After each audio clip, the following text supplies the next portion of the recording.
Hello, আসসালামু আলাইকুম। আশা করি সবাই ভালো আছেন। আলহামদুলিল্লাহ আমি ভালো।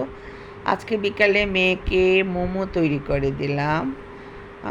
আমি দিয়ে দিলাম দিয়ে তৈরি করে চিকেন দিয়ে তৈরি করেছি। পেঁয়াজ দিয়ে দিলাম চিকেন এবং কাঁচামরিচ দিয়ে দিলাম কুচি কুচি করে। দিয়ে দিলাম আদা বাটা, রসুন বাটা দিয়েছি।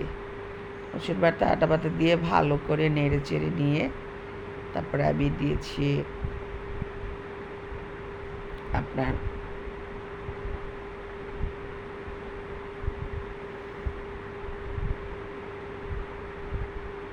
ওয়েস্টার সস দিয়েছি, আর সয়া সস দিয়েছি, আর দিয়েছি আপনার টমেটো সস।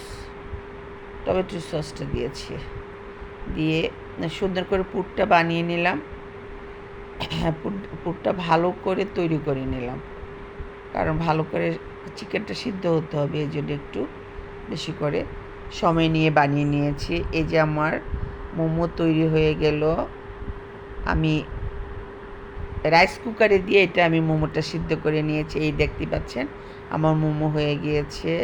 আলহামদুলিল্লাহ, সবাই ভালো থাকেন। আল্লাহ হাফেজ।